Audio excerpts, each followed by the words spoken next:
നജീബിനും ഹക്കീമിനും മരുഭൂമിയിൽ ദാഹിച്ചു മരിച്ച എല്ലാ ആത്മാക്കൾക്കും. ബെന്യാമിൻ ആടുജീവിതം ഭാഗം 6. ശരീരത്തെ ബാധിച്ച നേർത്ത വിറയലോടെ ഞാൻ ആ ഭീകരരൂപിയുടെ അടുത്തേക്ക് ചെന്നു. വർഷങ്ങളായി കൊടുംവനത്തിൽ കഴിഞ്ഞ കാട്ടാളനെ പോലെ ജടപിടിച്ചു മൂടി. വയറോളം താഴ്ന്നു വളർന്നിരിക്കുന്ന താടി രോമങ്ങൾ, മുഷിഞ്ഞതിൽ മുഷിഞ്ഞതായ ഒരു അറബി വസ്ത്രം, പിന്നെ അടുത്ത് ചെല്ലാനാവാത്ത മുഷട് ഗന്ധം. ഞാൻ അടുത്തേക്ക് ചെല്ലുന്നത് കണ്ടിട്ടും ആ രൂപത്തിന് ഒരു അനക്കവുമില്ല. പ്രതിമയാണോ, മരിച്ചതാണോ, മനുഷ്യൻ തന്നെയാണോ എന്നൊരാന്തരൊരു നിമിഷത്തേക്ക് എനിക്കുണ്ടായി. എന്നാൽ നനച്ചിരിക്കാതെ ആ രൂപത്തിൽ നിന്നും ഒരു ചിരി ഉയർന്നു. വളരെ അയഞ്ഞ ഒരു പൊട്ടിച്ചിരി. എന്തായിരുന്നു ആ ചിരിയുടെ അപ്പോഴത്തെ അർത്ഥവും സംഗതിയുമെന്ന് അന്നും ഇന്നും എനിക്കറിഞ്ഞുകൂടാ. ചിരിക്ക് ശേഷം ഹിന്ദിയിൽ എന്നോട് എന്തൊക്കെയോ പറഞ്ഞു. സ്കൂൾ പഠനം 5ാം ക്ലാസ്സിൽ അവസാനിച്ചിരുന്നതിനാലും ഹിന്ദി പഠിക്കേണ്ട ഒരു സാഹചര്യവും പിന്നീട് ഒരിക്കലും ജീവിതത്തിൽ സംജാതമാകാതിരുന്നതിനാലും എനിക്കൊന്നും മനസ്സിലായില്ല. ഒരുപക്ഷെ ഹിന്ദിയേക്കാൾ എനിക്ക് കൂടുതൽ മനസ്സിലാകുമായിരുന്ന ഭാഷ അറബിയായിരിക്കണം. പക്ഷേ ആ വർത്തമാനത്തിൽ സഹതാപമുണ്ടായിരുന്നു, പുച്ഛമുണ്ടായിരുന്നു, സങ്കടമുണ്ടായിരുന്നു, ദേഷ്യമുണ്ടായിരുന്നു, പരിഹാസമുണ്ടായിരുന്നു, വിധിയെ ഓർത്തുള്ള വിലാപവും നിലവിളിയും ഉണ്ടായിരുന്നു എന്ന് എനിക്ക് മനസ്സിലാവുന്നു. വികാരങ്ങൾക്ക് ഭാഷ വേണ്ടല്ലോ. പിന്നെ ആ രൂപം വെട്ടിയിട്ടതുപോലെ കട്ടിലേക്ക് വീണു മാണ്ടു കിടന്നുറങ്ങി.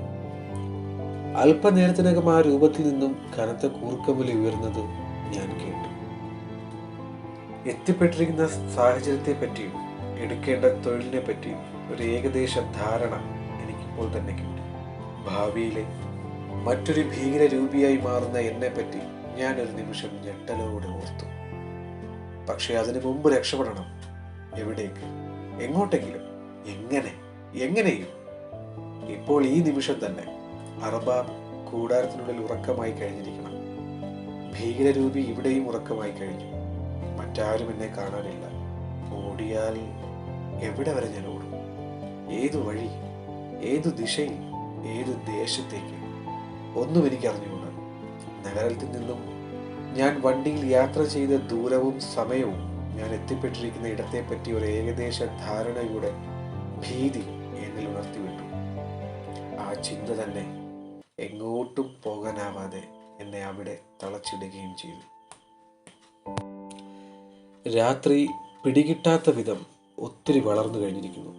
രാത്രിയിലെ മരുക്കാറ്റിന് നാട്ടിലെ മകരമാസത്തിലെ തണുപ്പുണ്ടായിരുന്നു. എനിക്കാണെങ്കിൽ തളർന്നു പോകുന്ന യാത്രാക്ഷീണവും. ദാഹത്തിൻ്റെയും വിശപ്പിൻ്റെയും കാര്യം പറയാതിരിക്കുന്നതാവും നല്ലത്. നാട്ടിലാണെങ്കിൽ 9 ആവുമ്പോൾ അത്താഴമുണ്ട് കണ്ണടയ്ക്കുന്നതാണ് പതിവ്. കിടക്കാനോ ഇരിക്കാനോ ഒരിടമില്ലാതെ ഞാൻ ആ വെളി പ്രദേശത്ത് തരിച്ചു നിന്നു. പിന്നെ കാല് കഴിച്ചപ്പോൾ ബാഗ് പതിയെ ഭീകരരൂപിയുടെ കട്ടിലിനരികിൽ വെച്ച് അതിന് മുകളിലിരുന്നു. ഉമ്മ തന്നയച്ച, സൈന് തന്നയച്ച അച്ചാർ എന്നൊക്കെയുള്ള വിചാരങ്ങൾ എപ്പോഴേ പോയി കഴിഞ്ഞിരുന്നു. അവിടെ ഇരുന്ന് ഞാൻ ചുറ്റുപാടും ഒരിക്കൽ കൂടി വീക്ഷിച്ചു. കമ്പിവേലിക്കരികിലായി വലിയൊരു ടാങ്ക് എൻ്റെ കണ്ണിൽപ്പെട്ടു. ഞാൻ എഴുന്നേറ്റ് അതിൻ്റെ അരികിലേക്ക് ചെന്നു. അതിനിടയിൽ വെള്ളം പിടിക്കാൻ പാകത്തിൽ 2 or 3 ടാപ്പ് ഉണ്ടായിരുന്നു. കൊതിയോടെ, ആർത്തിയോടെ ഞാൻ അതിൻ്റെ പിടി തിരിച്ചു. അതിൽ നിന്നും തണുത്ത വെള്ളം ഒഴുകാൻ തുടങ്ങി. ആർത്തിയോടെ ഞാനത് മൂത്തി കുടിച്ചു. ദാഹം നിറയെ, വയറ് നിറയെ ഞാൻ വെള്ളം കുടിച്ചു. പിന്നെ ഒരിക്കലും കിട്ടിയില്ലെങ്കിലോ എന്ന ഭീതിയോടെ അതിൻ്റെ പിറ്റന്നത്തേക്കും വേണ്ടത്ര വെള്ളം കുടിച്ചു. അപ്പോൾ തോന്നിയൊരു ആശ്വാസം എൻ്റെ പടച്ചോനെ ഞാൻ എങ്ങനെ പറഞ്ഞറിയിക്കും? കുറച്ചു നേരത്തേക്ക് ഞാൻ ആ ടാങ്കിൻ്റെ മുന്നിൽ തളർന്നിരുന്നു പോയി. പിന്നെ എഴുന്നേറ്റ് ഭീകരരൂപിയുടെ കട്ടിലിനരികിൽ പോയിരുന്നു. ക്ഷീണം സഹിക്കാതെ വന്നപ്പോൾ നിലത്ത് മണ്ണിൽ കിടന്നു. എൻ്റെ ബാഗ് തലയിണയാക്കി. ആ കിടപ്പിൽ പുറം വേദനിച്ചപ്പോൾ ഞാൻ വെറുതെ ഒന്ന് ചിരിച്ചു. എന്തൊക്കെ സ്വപ്നങ്ങളായിരുന്നു എനിക്ക്! AC വണ്ടി, AC മുറി, പതുപതുത്ത മെത്തക്കട്ടിൽ. അതിനരികിൽ ടി വി. ഇപ്പോഴത്തെ ഈ തുറന്ന കിടപ്പിൽ ഞാൻ ചിരിക്കുകയല്ലാതെ മറ്റെന്ത് ചെയ്യും? മറ്റൊരു ഗൾഫ് മലയാളിയുടെ ജീവിതത്തിലും ജീവിതവും സ്വപ്നങ്ങളും തമ്മിൽ ഇത്ര വലിയ അന്തരമുണ്ടെന്ന് ഇത്ര വേഗം ബോധ്യപ്പെട്ട് കാണില്ല. അങ്ങനെ ഗൾഫിലെ എൻ്റെ ആദ്യ രാത്രി വലിയൊരു പരിഹാസ്യത്തിലാണ് അവസാനിച്ചത്. നൂറുകണക്കിന് ആടുകളുടെ ഒന്നിച്ചുള്ള കരച്ചിലും ബഹളവുമാണ് കാലത്തെന്നെ ഉണർത്തിയത്. കണ്ണു തുറന്നപ്പോൾ ഭൂമി പ്രകാശമാനമായിരിക്കുന്നു. വെയിൽ പരന്നിട്ടില്ല എന്നേ ഉള്ളൂ. ഞാൻ പതിയെ നിലം വിട്ട് എഴുന്നേറ്റു. മണ്ണിലെ കിടപ്പു കാരണം ദേഹം നന്നായി വേദനിക്കുന്നുണ്ടായിരുന്നു. മരുഭൂമിയിലെ തണുപ്പിനെ പൊതിയാൻ രാത്രിയിൽ എപ്പോഴോ ബാഗിൽ നിന്നും ഞാനൊരു പുതപ്പെടുത്ത് പുതച്ചിരിക്കുന്നു. എപ്പോഴെന്ന് എനിക്ക് തന്നെ ഓർമ്മയില്ല. അത് മണ്ണിൽ ചുരുണ്ടുകൂടി കിടപ്പുണ്ട്. രാത്രിയിൽ കണ്ട ഭീകരരൂപിയെ കട്ടിലിൽ കാണുന്നുണ്ടായിരുന്നില്ല. ഭീകരരൂപി എന്നത് എൻ്റെ ഒരു വെറും രാത്രി സ്വപ്നം മാത്രമായിരുന്നു എന്നെനിക്ക് തോന്നി. ഞാൻ കട്ടിലിൽ കയറിയിരുന്നു, ചുറ്റും നോക്കി. ഒരു പക്ഷേ രാത്രി ഞാൻ പ്രതീക്ഷിച്ചതിനേക്കാളൊക്കെ ഏറെ ആടുകൾ അവിടെ ഉണ്ടായിരുന്നു. ചുറ്റുവേലി വളരെയേറെ ദൂരത്തേക്ക് വിസ്തൃതി പ്രാപിച്ചു കിടക്കുന്നു. അവ കഷ്ണം കഷ്ണമായി തിരിച്ചിരിക്കുന്നു. ഓരോ കഷ്ണത്തിലും നൂറുകണക്കിന് ആടുകൾ. അതിനപ്പുറം നീണ്ടു വിരിഞ്ഞു കിടക്കുന്ന മരുഭൂമി.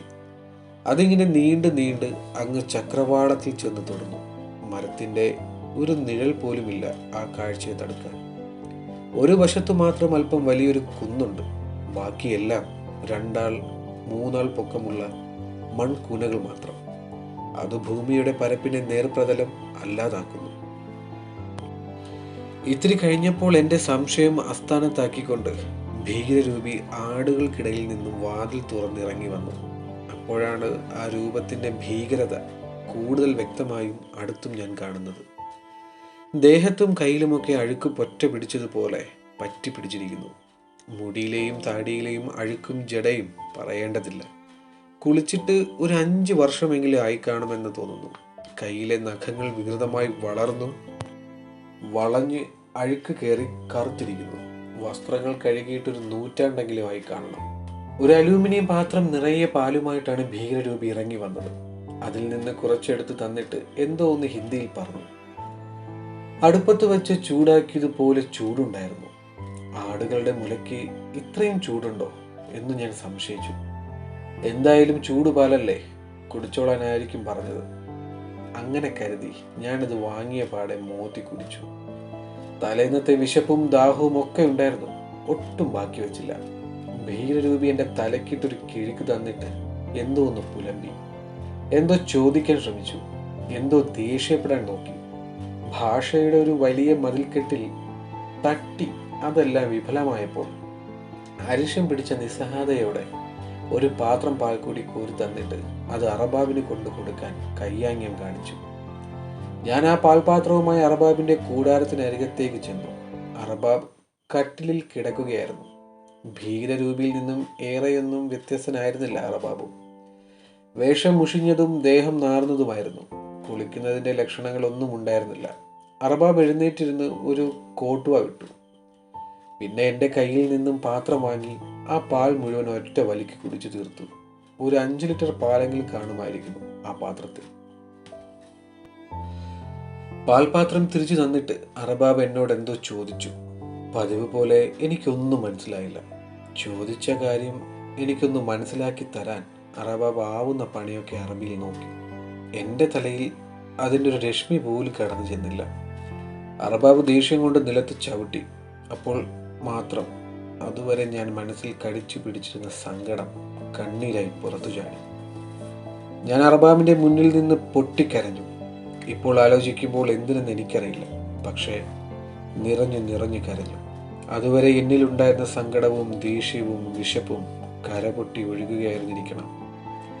കരച്ചിലിനിടയ്ക്ക് എനിക്ക് പോകണം, എനിക്കിവിടെ വയ്യ, ഞാൻ ഈ പണിക്കല്ല വന്നത് എന്നൊക്കെ പദം പറയുന്നുണ്ടായിരുന്നു. അതൊന്നും അറബാബിന് മനസ്സിലാവുന്നില്ലെന്ന് അറിയാമായിരുന്നിട്ടും പറയുക എന്നത് എൻ്റെ ബാധ്യതയാണെന്ന് എനിക്ക് തോന്നി. എൻ്റെ കരച്ചിൽ കണ്ട അറബാബിന് അലിവ് തോന്നിയേക്കും എന്നായിരുന്നിരിക്കണം എൻ്റെ പ്രതീക്ഷ. പക്ഷേ അയാൾ എന്നെ കൂടാരത്തിന് പുറത്തേക്ക് ദേഷ്യത്തോടെ ഉന്തിത്തള്ളി വിടുകയാണ് ചെയ്തത്. ഞാൻ കരഞ്ഞുകൊണ്ട് തന്നെ ഭീകരൻ്റെ കട്ടിലിൽ ചെന്നിരുന്നു. ഭീകരരൂപി എന്തൊക്കെയോ തിരക്കു പിടിച്ച പണിയിലായിരുന്നു. ഞാനൊന്നും ശ്രദ്ധിച്ചതേയില്ല. എൻ്റെ മനസ്സും കണ്ണും നിറയെ കരച്ചിലായിരുന്നു. ജോലിക്കിടയിൽ ആട്ടിൻകൂട്ടത്തിൽ നിന്ന് പുറത്തേക്ക് ഇറങ്ങി വരുമ്പോഴും അകത്തേക്ക് കയറുമ്പോഴും ഭീകരരൂപി എന്നോട് എന്തൊക്കെയോ പറഞ്ഞുകൊണ്ടേയിരുന്നു. എന്നെ അവിടുത്തെ സാഹചര്യങ്ങൾ പറഞ്ഞു മനസ്സിലാക്കി തരികയോ എന്നെ സാന്ത്വനിപ്പിക്കുകയോ എൻ്റെ ദുഃഖത്തിൽ പങ്കുചേരുകയോ ഒക്കെയായിരുന്നു എന്ന ആ ശബ്ദത്തിൻ്റെ വകഭേകളിൽ നിന്ന് ഞാൻ ഊഹിച്ചെടുക്കുന്നു. പക്ഷേ അപ്പോൾ പോലും ഭീകരരൂപിയുടെ മുഖത്തും ശബ്ദത്തിലും നിറഞ്ഞു നിന്ന നിർവികാരത അതെന്നെ ശരിക്കും അമ്പരപ്പിക്കുക തന്നെ ചെയ്തിരുന്നു. നേരം കുറെ കൂടി വെളുത്തു. ചെരിഞ്ഞതെങ്കിലും സൂര്യപ്രകാശത്തിന് അന്നേരമേ നല്ല ചൂടുണ്ടായിരുന്നു. ഭീകരരൂപി വേലിക്കുള്ളിൽ നിന്നും ആടുകളെ തുറന്നു വിട്ടു. അവ എനിക്ക് ചുറ്റും തുള്ളിച്ചാടിക്കൊണ്ട് മരുഭൂമിയിലേക്ക് ഒലിച്ചുപോയി. ഭീകരരൂപി അവയെ പിന്തുടർന്നു.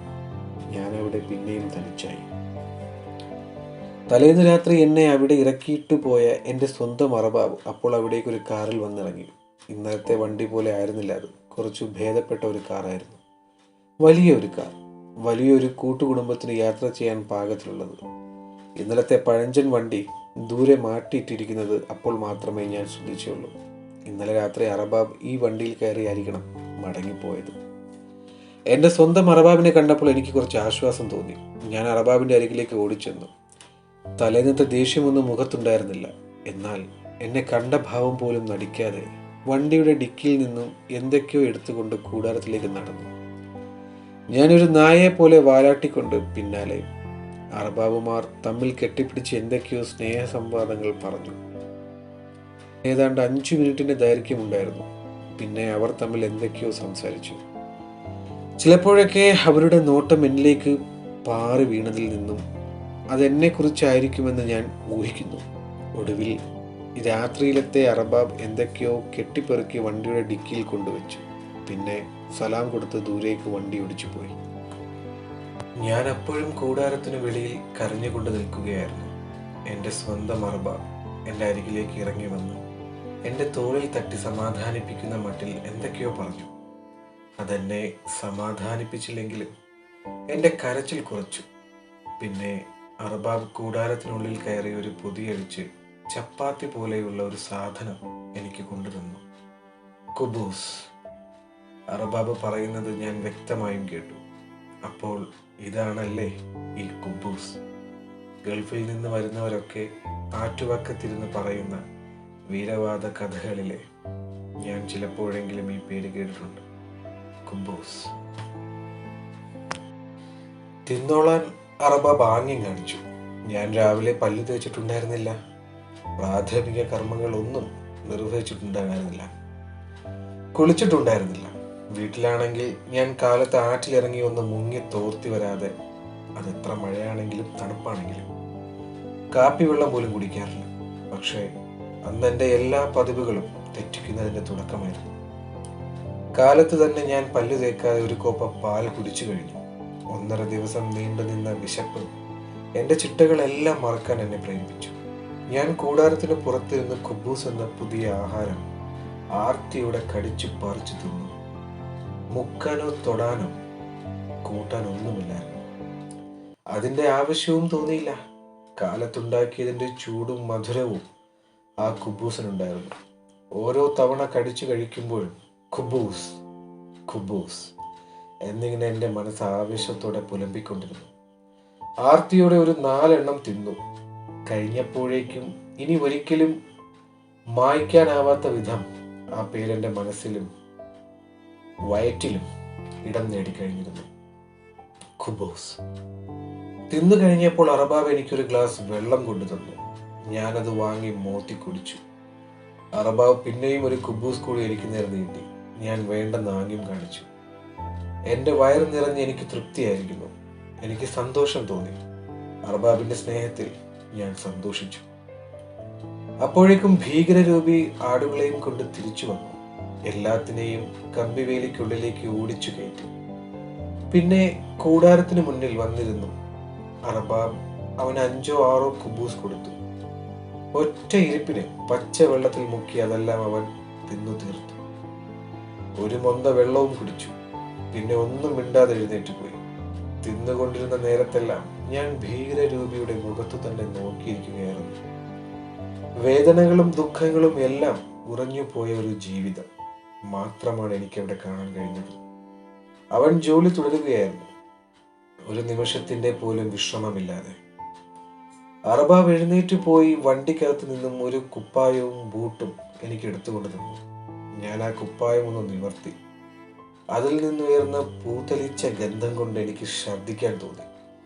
അത്രയ്ക്ക് മുഷിഞ്ഞതും നാറിയതുമായിരുന്നു അത്. അർബാബ് എൻ്റെ ഉടുപ്പിലും പാൻറിലും തൊട്ടിട്ട് ഷീലാദി ഷീലാദി എന്ന് പറഞ്ഞു. 1-2 തവണ പറഞ്ഞു കഴിഞ്ഞപ്പോൾ അതഴിക്കാനാണ് പറയുന്നതെന്ന് എനിക്ക് മനസ്സിലായി. ഞാനത് അഴിച്ചു. വളരെ വിഷമത്തോടെ ആ നാറിയ കുപ്പായം ധരിച്ചു. നാട്ടിൽ നിന്നും വാങ്ങിയ പുതുപുത്തൻ ലെതർ ഷൂ അഴിച്ചു. നാറിയ ബൂട്ട് ധരിച്ചു. സ്വയം നാറ്റത്തിലേക്കുള്ള ആദ്യ പ്രവേശനമാണ് എനിക്ക് അതിനെ തോന്നിയത്. മറ്റൊരു ഭീകരരൂപിയാകാനുള്ള ആദ്യ ചവിട്ടുപടി. എല്ലാം അറിയാമായിരുന്നിട്ടും അർബാബിന്റെ നിർദ്ദേശങ്ങൾ അപ്പടി അനുസരിക്കാനാണ് എനിക്ക് അന്നേരം തോന്നിയത്. കാരണം അല്പം മുമ്പ് അർബാബ് എനിക്ക് തന്ന കുപ്പീസിനോട് ഞാൻ അത്രയും കടപ്പെട്ട് കഴിഞ്ഞിരിക്കുന്നു. ഭീകരരൂപിയെ കൈ ചൂണ്ടിക്കൊണ്ട് അർബാബ് എന്തൊക്കെയോ അറബിയിൽ പറഞ്ഞു. അതിൽ നിന്നും മസറ എന്നൊരു വാക്കു മാത്രമാണ് പിടിച്ചെടുക്കാൻ എനിക്കായത്. മസറ എന്നാൽ വെള്ളം എന്നർത്ഥം ഗ്രഹിച്ച് ഞാൻ അനുസരണയോടെ ഒരു തൊട്ടിയെടുത്ത് ഭീകരരൂപിയുടെ അടുത്തേക്ക് അനുഗമിച്ചു. ടാങ്കിൽ നിന്നും വെള്ളം പിടിച്ചു. അകത്തേക്ക് കടന്ന് ആടുകൾക്കിടയിലൂടെ നടന്ന് ഒരു വലിയ തൊട്ടിയിൽ കൊണ്ട് ചെന്നൊഴിച്ചു. ഏകദേശം 3 മീറ്ററോളം നീളവും 1 മീറ്റർ വീതിയും 1/4 മീറ്റർ പൊക്കവുമുള്ള ഒരു സിമന്റ് തൊട്ടിയായിരുന്നു അത്. ആടുകളെ ഇട്ടിരിക്കുന്ന കമ്പിവേലി പല കള്ളികളായി തിരിച്ചിട്ടുണ്ടായിരുന്നു. ഓരോ കള്ളിയിലും 50 മുതൽ 100 വരെ ആടുകൾ ഉണ്ടെന്ന് തോന്നുന്നു. അങ്ങനെ 10-25 കള്ളികൾ. ഓരോ കള്ളിയിലും ഓരോ വെള്ളത്തൊട്ടികൾ. അതുകൂടാതെ വേറെയും തൊട്ടികൾ അതിലുണ്ടായിരുന്നു. ഒന്നിൽ പച്ച ഗോതമ്പ്, മറ്റൊന്നിൽ പോച്ച, പിന്നൊന്നിൽ കച്ചി. ആടുകൾ ആവശ്യം പോലെ വന്ന് തിന്നുകയും കുടിക്കുകയും ചെയ്തു. ആദ്യത്തെ കൂടിനുള്ളിലെ തൊട്ടി നിറച്ചു കഴിഞ്ഞപ്പോൾ ഭീകരരൂപി രണ്ടാമത്തെ കൂടഴിച്ച് ആടുകളെ തുറന്നു വിട്ടു. അവ തുള്ളിക്കിതച്ച് പുറത്തേക്ക് ഒഴുകിപ്പോയി.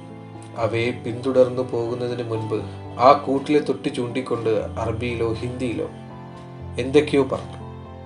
അതിൽ നിന്നും മായിൻ എന്നൊരു വാക്കു മാത്രമാണ് പിടിച്ചെടുക്കാൻ എനിക്കായത്. എനിക്ക് സംശയമായി. മായിൻ അതെന്താണ്? തൊട്ടിയോ വെള്ളമോ? എങ്കിൽ പിന്നെ അറബാബ് പറഞ്ഞ മസറ എന്താണ്? മസറയാണോ മായിനാണോ വെള്ളം? ആർക്കറിയാം. എന്തായാലും വെള്ളം നിറയ്ക്കലാണ് എൻ്റെ പണി. അത് ചെയ്യുക തന്നെ. അവൻ ആടുകളെയും കൊണ്ട് മടങ്ങി വരുന്നതിന് മുൻപ് ഞാൻ ആ കൂട്ടിലേക്കുള്ള വെള്ളം നിറച്ചു കഴിഞ്ഞിരുന്നു. 3-ാമത്തെയും 4-ാമത്തെയും കൂടുകളിലും ഞാൻ അങ്ങനെ തന്നെ വെള്ളം നിറച്ചു. അത്ര എളുപ്പപ്പണി ആയിരുന്നില്ല. വെള്ളം കൊണ്ട് നടന്ന് നടു കഴിക്കാൻ തുടങ്ങിയിരുന്നു. ഉച്ചയിൽ വെയിൽ കത്താൻ തുടങ്ങിയതിൻ്റെ ചൂടും ദാഹവും ഏറെയും. എന്തായാലും അടുത്ത കൂട്ടിലെ ആടുകളെയും കൊണ്ട് ഭീകരരൂപി പുറത്തേക്ക് പോകാൻ തുടങ്ങിയപ്പോൾ അർബാബ് കൂടാരം വിട്ട് പുറത്തേക്ക് വന്നു. ഭീകരരൂപിയോട് എന്തൊക്കെയോ അറബിയിൽ പറഞ്ഞു. അവനതെല്ലാം തലകുലുക്കി കേട്ടു. പിന്നെ അർബാബിന്റെ അരികിൽ വന്ന് എനിക്കൊരു നീളമുള്ള വടി തന്നു. ഞാനത് ഇരുകൈയും നീട്ടി വാങ്ങി. ഒരു ആട്ടിടയനാകാനുള്ള സ്ഥാനാരോഹണ ചടങ്ങ് നടക്കുന്നത് പോലെയാണ് എനിക്ക് തോന്നിയത്. ഞങ്ങൾ ഒന്നിച്ച് ആടുകളെയും കൊണ്ട് വെളിപ്രദേശത്തേക്ക് നടന്നു. അല്പദൂരം ചെന്നപ്പോൾ അർബാബ് എന്നെ പുറകിൽ നിന്നും കൈകൊട്ടി വിളിച്ചു. ഞാൻ കൂടാരത്തിനടുത്തേക്ക് തിരിച്ചു ചെന്നു. അപ്പോൾ അർബാബ് എൻ്റെ കയ്യിലൊരു സാധനം വെച്ചു തന്നു. ഞാനത് തിരിച്ചും മറിച്ചും നോക്കി. എൻ്റെ അറിവിൽ പെട്ടിടത്തോളം അതൊരു ബൈനോക്കുലർ ആയിരുന്നു.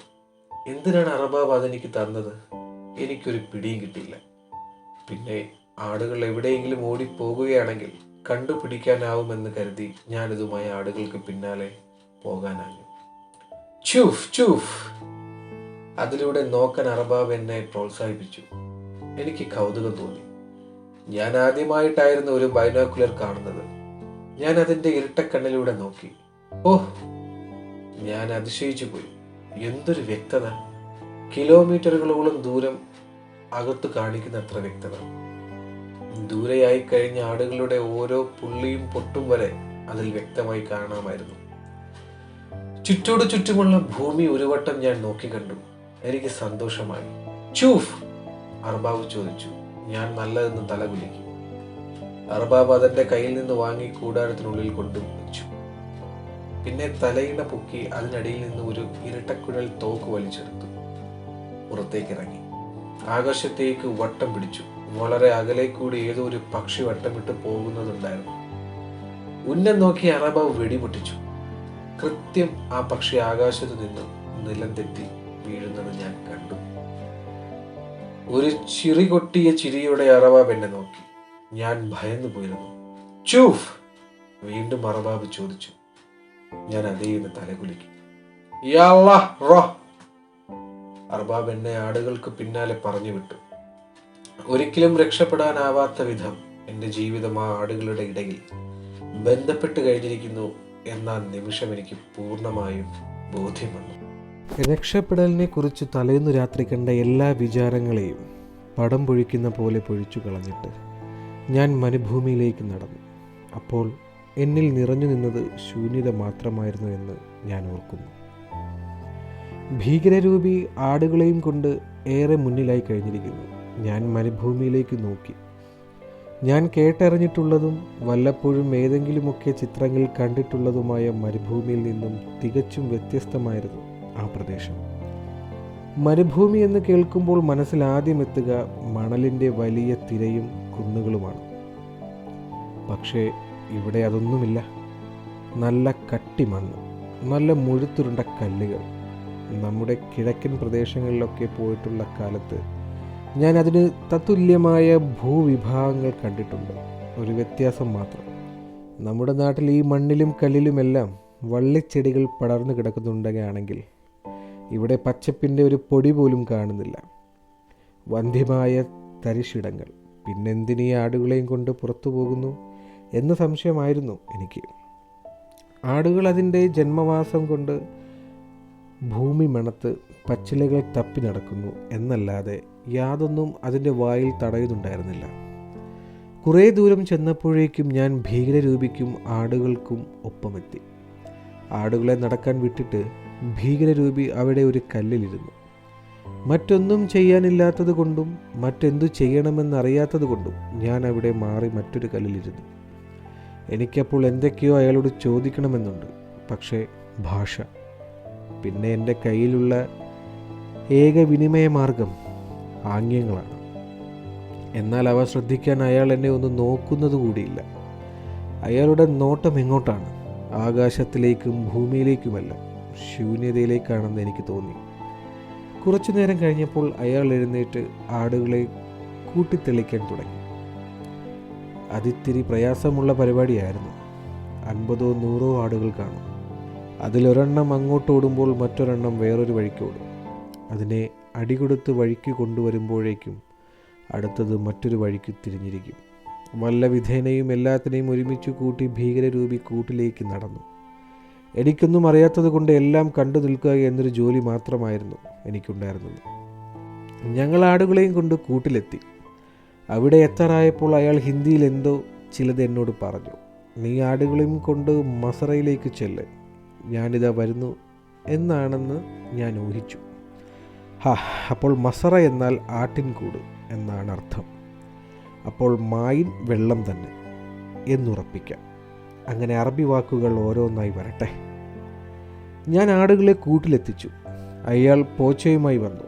ഞങ്ങൾ ഇരുവരും ചേർന്ന് കച്ചിയും വെള്ളവും ഗോതമ്പും മസറയിലെത്തിച്ചു. ഞാൻ മസറ എന്നാണ് പറഞ്ഞതല്ലേ? എത്ര വേഗം ഞാൻ അറബി വാക്കുകളിലേക്ക് മാറുന്നു എന്ന് നോക്കൂ. ഞങ്ങൾ അടുത്ത മസറയിലേക്ക് കടന്നു. അവിടുത്തെ ആടുകളെയും കൊണ്ട് മരുഭൂമിയിലേക്ക് പോയി. അങ്ങനെ 2-3 മസറയിലെ ആടുകളെയും കൊണ്ടുപോയി വന്നപ്പോൾ മാത്രമാണ് എനിക്കൊരു ഏകദേശ രൂപമുണ്ടായത്. ഈ ആടുകളെ എന്തെങ്കിലും തീറ്റിക്കാൻ കൊണ്ടുപോകുന്നതല്ല, അവയെ വെറുതെ നടക്കാൻ കൊണ്ടുപോകുന്നതാണ്. അടച്ച കൂടുകളിൽ നിന്ന് മുരടിക്കാതെ കൈയും കാലും നിവരാനുള്ള ഒരു പ്രഭാത വ്യായാമം. സൂര്യൻ ഉച്ചയ്ക്ക് മുകളിൽ കൂടുതൽ കത്താൻ തുടങ്ങി. അതിനോടകം ആടുകളെ എല്ലാം നടത്താൻ കൊണ്ടുപോയി തിരികെ വന്നു. എല്ലാത്തിനും വെള്ളവും തീറ്റയും ഇട്ടുകൊടുത്തു. അതിനിടയിലാണ് ഒരു ഭീകരകാര്യം എന്നിൽ സംഭവിക്കുന്നത്. എനിക്ക് പ്രാഥമിക കർമ്മത്തിന് മുട്ടിത്തുടങ്ങി.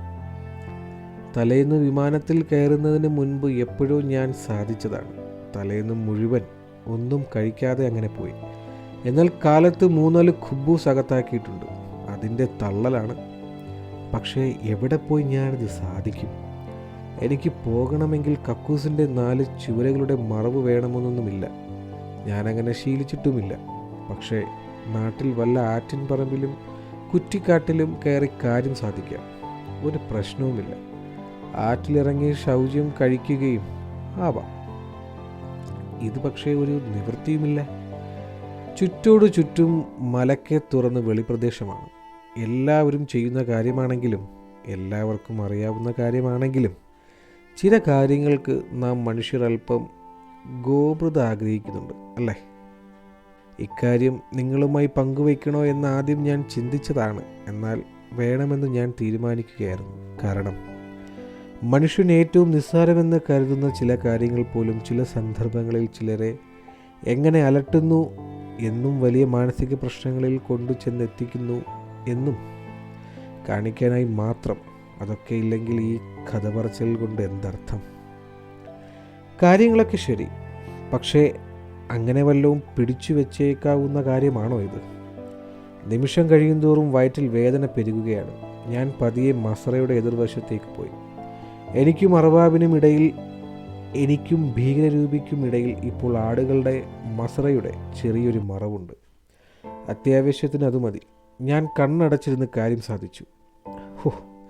ആശ്വാസമായി. ലോകത്തിൽ കിട്ടാവുന്നതിൽ വെച്ച് ഏറ്റവും വലിയ ആശ്വാസം. പൂച്ചയെപ്പോലെ മുകളിലേക്ക് ഇത്തിരി കല്ലും മണ്ണും വാരിയിട്ട് എഴുന്നേറ്റു. ഇനി ശൗച്യം കഴിക്കണം. അത് സാരമുള്ള കാര്യമല്ല. ടാങ്കിൽ ഇഷ്ടം പോലെ വെള്ളം കിടപ്പുണ്ട്. ബക്കറ്റിൽ പിടിച്ചു കൊണ്ടുപോയി കച്ചിക്കെട്ടിൻ്റെയോ പോച്ചക്കെട്ടിൻ്റെയോ മറവിൽ പോയിരുന്ന് സാധിക്കാം. ഞാൻ ചെന്ന് ബക്കറ്റെടുത്ത് വെള്ളം പിടിച്ചു. പിന്നെ അതുമായി പോച്ചക്കെട്ടുകൾക്ക് പിന്നിലേക്ക് നടന്നു.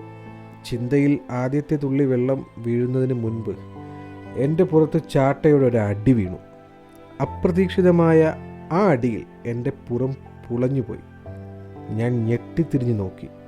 കത്തുന്ന കണ്ണുകളോടെ അർബാബ്. എനിക്കൊന്നും മനസ്സിലായില്ല. അതിനിടയിൽ ഞാൻ എന്ത് തെറ്റ് ചെയ്തു? പണിയിൽ വല്ല വീഴ്ച വരുത്തിയോ? അപരാധം വല്ലതും പ്രവർത്തിച്ചോ? അർബാബ് ചാടി വന്ന് എൻ്റെ തൊട്ടിയും വെള്ളവും തട്ടിപ്പറിച്ചെടുത്തു. പിന്നെ ഉച്ചത്തിൽ ശകാരിച്ചു. ബെൽറ്റ് കൊണ്ട് അടിച്ചു. വല്ല വിധേനയും ഞാൻ തടുക്കാൻ ശ്രമിച്ചപ്പോഴൊക്കെ അർബാബ് കൂടുതൽ ശൗര്യത്തോടെ അടിച്ചു. ഞാൻ നിലത്ത് വീണുപോയി. അർബാബ് വെള്ളത്തൊട്ടിയും എടുത്ത് കൂടാരത്തിലേക്ക് പോയി. അർബാബിൻ്റെ വാക്കുകളിൽ നിന്ന്, ശകാരത്തിൽ നിന്ന്, അടിയിൽ നിന്ന് ഞാൻ ഗ്രഹിച്ചെടുത്തത് ഇത്രയുമാണ്: ഈ വെള്ളം നിനക്ക് ചന്തി കഴുകാനുള്ളതല്ല, അതെൻ്റെ ആടുകൾക്ക് കൊടുക്കാനുള്ളതാണ്. അതിൻ്റെ വില എത്രയെന്ന് നിനക്കറിയില്ല. മേലിൽ ഇത്തരം അനാവശ്യ കാര്യങ്ങൾക്ക് വെള്ളം തൊട്ടുപോകരുത്. തൊട്ടാൽ നിന്നെ ഞാൻ കൊന്നുകളയും. തൂറിയിട്ട് ചന്തി കഴുകുന്നത് ഒരു അപരാധമെന്ന ഒന്നാം പാഠം ഞാൻ പഠിക്കുന്നത് അങ്ങനെയാണ്. ഞാൻ എഴുന്നേറ്റു. എനിക്ക് വല്ലാത്ത ഇളിപ്പ് തോന്നി. ഇങ്ങനെ ഒരു ഗതികേട് ഇന്നേ വരെ എൻ്റെ ജീവിതത്തിൽ ഉണ്ടായിട്ടില്ല. ഞാൻ ആറ്റിൽ ജീവിച്ചവനാണ്. വെള്ളം തൊടാതെ ഒരു കാര്യവും എൻ്റെ ജീവിതത്തിൽ ഉണ്ടായിട്ടില്ല. ശുചിത്വം എൻ്റെ ജീവിത നിലപാടായിരുന്നു. സൈന് പോലും 2 നേരം കുളിച്ചില്ലെങ്കിൽ എനിക്ക് ഈർഷ്യയായിരുന്നു. ഞാനാണെങ്കിൽ സർവ്വനേരവും വെള്ളത്തിലും. എന്നാൽ എൻ്റെ ജീവിതത്തിലെ സർവ്വ ചിട്ടകളും തെറ്റുന്നതിൻ്റെ തുടക്കമായിരുന്നല്ലോ ആ ദിവസങ്ങൾ. അതിലേറ്റവും കടുപ്പം പിടിച്ചതായിരുന്നു ഈ കഴുകൽ നിഷേധം. ഞാൻ തിരികെ വന്ന് കട്ടിലിന് താഴെ മണലിലിരുന്നു. ഭീകരരൂപി കട്ടിലിലിരുന്ന് ഖുബൂസ് തിന്നുന്നുണ്ടായിരുന്നു. അവൻ എനിക്കും 2-3 ഖുബൂസ് തന്നു. ശൗചം കഴിക്കാതെ തിന്നുന്നതിനെ പറ്റി എനിക്ക് ചിന്തിക്കാൻ പോലും ആകുമായിരുന്നില്ല. ഞാനത് കൈകൊണ്ട് തൊടാതെ മാറ്റിവെച്ചു. അപ്പോഴാണ് അങ്ങ് ദൂരെ ഞാനൊരു കാഴ്ച കാണുന്നത്. ഒരു നിര ഒട്ടകക്കൂട്ടങ്ങൾ. ഒരു 10-50 എണ്ണം കാണണം. നിരനിരയായി നടന്നു വരുന്നു. അതൊരു നല്ല കാഴ്ചയായിരുന്നു. ഏറ്റവും വലുത് ഏറ്റവും മുന്നിൽ, അതിൻ്റെ പിന്നിൽ അതിൻ്റെ ചെറുത്, പിന്നെ വലിപ്പമനുസരിച്ച് ഓരോന്നായി അങ്ങനെ. അവയെ നയിക്കാനോ തെളിക്കാനോ ആരും ഉണ്ടായിരുന്നില്ല. അവ സ്വയം വഴി തിരഞ്ഞെടുക്കുകയും കണ്ടെത്തുകയുമായിരുന്നു. അവ നടന്ന് ഞങ്ങളുടെ അടുത്തേക്ക് വന്നു. ഞാൻ ആദ്യമായിട്ടായിരുന്നു ഒരു ഒട്ടകത്തെ കാണുന്നത്. ഞാൻ അവയെ അതിശയത്തോടെ നോക്കി. അതിൻ്റെ കനം മുറ്റിയ പുരികങ്ങൾ മരുഭൂമിയുടെ സകല തീഷ്ണതയും ദ്യോതിപ്പിക്കുന്നതായിരിക്കും എനിക്ക് തോന്നി. മീൻചെകിള പോലെ അടയ്ക്കുകയും തുറക്കുകയും ചെയ്യുന്ന മൂക്ക്, വിസ്താരത്തിൽ കീറിയ വായ, ബലമേറിയ കഴുത്ത്, കുതിരയുടെ കുഞ്ചുരോമങ്ങൾ ഓർമ്മിപ്പിക്കുന്ന രോമങ്ങൾ, കൊമ്പുപോലെ തലയ്ക്ക് മുകളിലേക്ക് വളർന്നു നിൽക്കുന്ന ചെവികൾ. എല്ലാത്തിലും അധികമായി എന്നെ ആകർഷിച്ചത്, എന്നെ പേടിപ്പിച്ചത് അതിൻ്റെ നിസ്സംഗത മുറ്റിയ നോട്ടമാണ്. ആ കണ്ണുകളിലേക്ക് ഞാൻ ഒരു വട്ടം നോക്കിയതേ ഉള്ളൂ. സൂര്യനെ നോക്കുന്നത് പോലെ ഞാൻ കണ്ണുകൾ പിൻവലിച്ചു കളഞ്ഞു. ഭൂമിയുടെ ആഴവും പരപ്പും രൂക്ഷതയും വന്യതയും എല്ലാം ആ കണ്ണുകൾക്കുള്ളിൽ ഉറഞ്ഞു കിടക്കുന്നതായി എനിക്ക് തോന്നി. അതിനെയൊന്നും ഒരിക്കലും അതിജീവിക്കാനാവില്ലെന്ന അറിവായിരിക്കണം അവിടെ നിസ്സംഗതയായി ഉറഞ്ഞു കിടക്കുന്നത്. നിസ്സംഗതയുടെ മൂർത്തിഭാവം എന്ന് ഒട്ടകങ്ങളെ വിളിക്കാൻ ഞാൻ ആഗ്രഹിക്കുന്നു. ആ ഒട്ടകങ്ങൾ എൻ്റെ കൺമുന്നിലൂടെ നടന്ന് സ്വയം കൂടുകൾക്കുള്ളിലേക്ക് പ്രവേശിച്ചു. അത് അവയുടെ സ്വന്തം മസറയായിരുന്നു.